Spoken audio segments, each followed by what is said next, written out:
They are praying, they being the people who want our energy, who have designed this game, this system, this situation, however deep you believe it goes, they're praying that we never realize the following.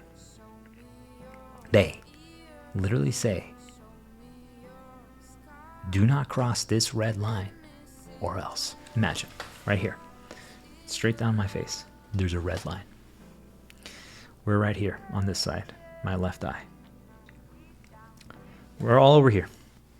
And they say, if you cross this red line, you're going to get fired, you're going to get beat up, you're going to get killed, you're going to get hurt, you're going to whatever, right? Like you won't be able to take care of your family, you won't be able to take care of your kids. Like it's going to be bad. No healthcare, all this stuff like that. If you quit your job, basically think of it like, if you quit your job, this is the line.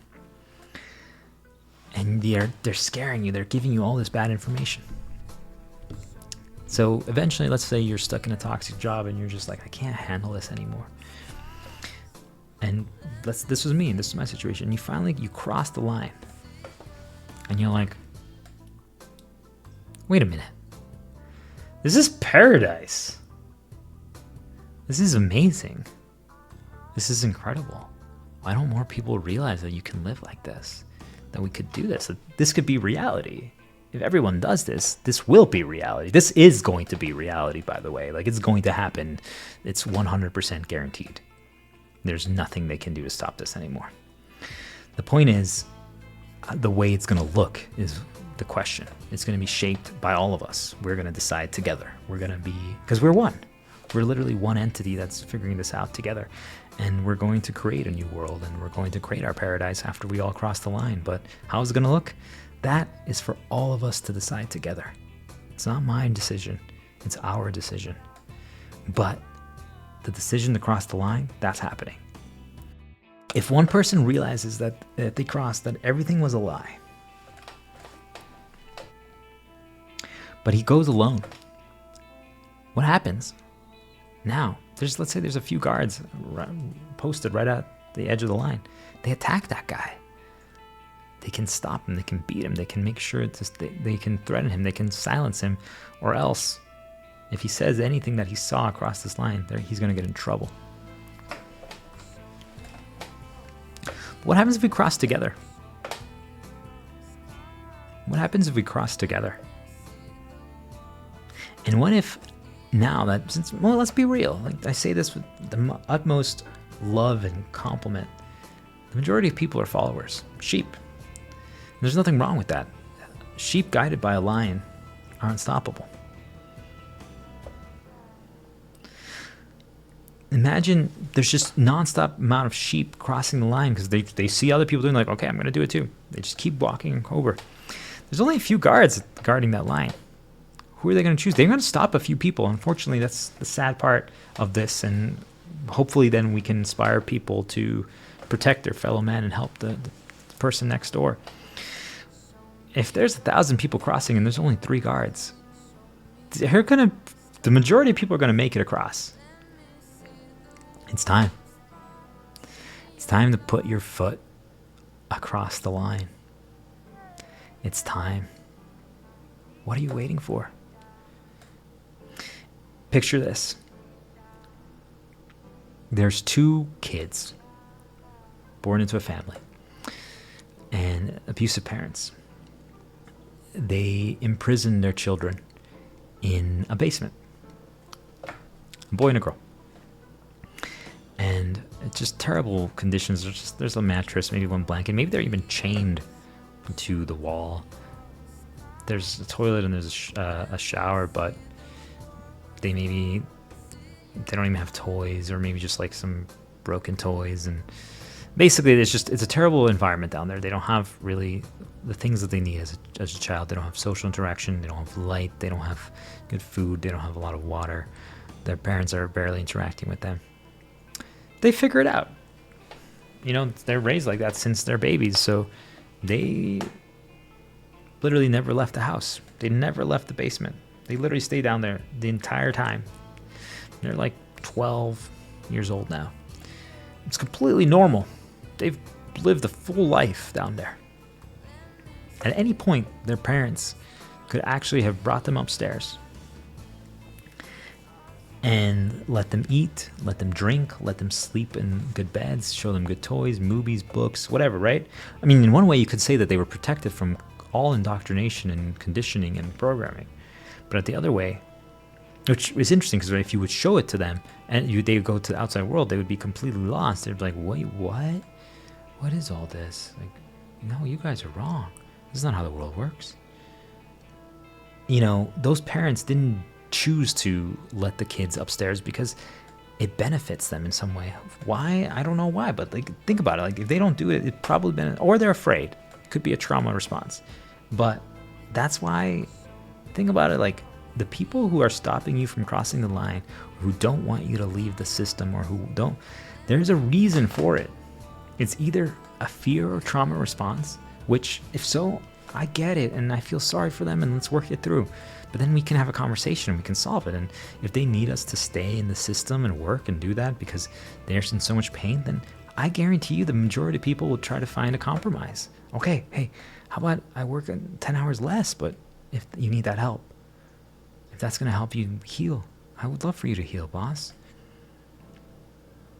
I have a feeling the majority of it is not because of that, and it's because it benefits them in their vested self-interest. And if you believe that there's a dark one like I do, something that needs the energy, that it's literally created and manufactured and fabricated an entire system and found a way to literally create these insecurities and fears and trigger them at basically at will. And it has so many loyal henchmen that don't even realize that they were created from the beginning, the moment they were born. Well, you have to start asking yourself, why don't they help? Why don't they help? Why doesn't the government do more? Why? Why don't they help the homeless? Why do they send so much money to Ukraine and to other war nations? To protect it? For peace? Sure, I'm glad. Protect the country. It's good. War is terrible. There should be peace. We should all be standing in a circle of peace and all become friends and accept each other and have conversations and understand each other and spread love. But ask yourself, how many billions of dollars have they given to a foreign country? If they even gave 1 billion of that to one state, just one state, $1 billion to all exclusively spend on solving, basically providing shelter for people so that every single person has a home and food and water and electricity and internet. Or how about we just talk to the real estate people and tell them, and landlords, hey, for this next year, because of everything the world has been going through, we are completely eliminating rent, fees, and mortgages. A freeze, an entire freeze. No more charging them at all. We're going to figure out a new system. It's no longer going to be for profit. It's going to be, since it's a necessity for survival, now people are going to literally just have it given to them. Not because we're trying to create lazy people, but because the moment you free up issues of survivability, you create security. If you create security, you eliminate a big reason and creation of insecurity, because people are no longer worried about those things. Now they're just worried about how can they spend their time. So the point is, there's many things to think about, but right, you start going down this rabbit hole and you start understanding that there's a lot of things that could be different, yet they're not. And you have to start asking yourself, why not? Why does it have to be that way? And the moment you start going down that rabbit hole and you start researching, and you start talking to people, and eventually you're going to spiritually awaken, and you're going to be able to communicate with spiritual guides and understand what's going on in the world and the deeper level, that there's a lot that you don't see, that actually the world operates very differently. And we're going to build up to that. I already gave a lot more than I thought I would. The point being, it's just, you start asking yourself, is it intentional? They could solve these problems, yet we're worried about abortion again. Yet, well, why did Roe versus Wade get overturned then? Why didn't we just leave it? You see, like, they created they fabricated a scenario by all of a sudden making that an issue again, and now everyone's focused on that. And like, I just remember I grew up living in 6 different countries, and I came to the United States for high school, and literally, like, I just remember a girl asking me, was like, "Are you Republican or Democrat? And what do you believe in, abortion or not?" And I'm just like, I mean, hold on. I mean, I haven't really thought about that. I'm kind of neutral.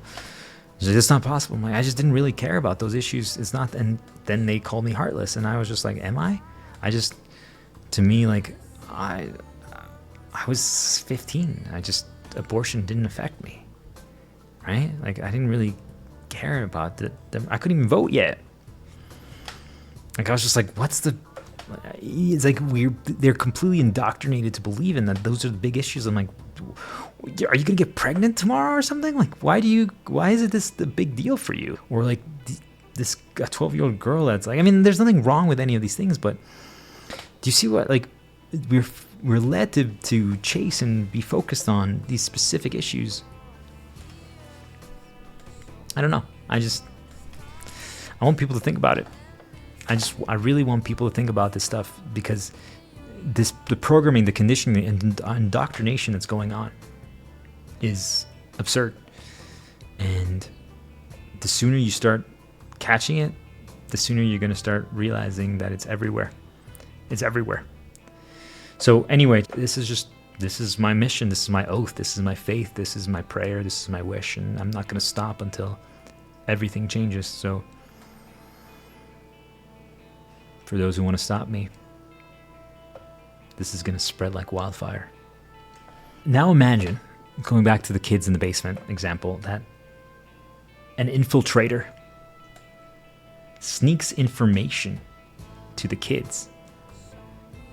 He somehow breaks into the house and has a folder. And it has pictures, it has stories, it has books, it has games, it has toys, it has videos, has all these things, and they sneak it under. So now these kids, they see this. They literally see this folder and these stories and these books and these videos, and they start looking at each other, and they're like, "Hey sis, like, what is this? They look like us, but what are they doing? Like, what is this world? Like, is..." And maybe they talk to their parents the next time they get food brought to them while they're stuck in chains, not realizing that they're slaves, but that's what they are. And the parents get mad at them, and they take it away.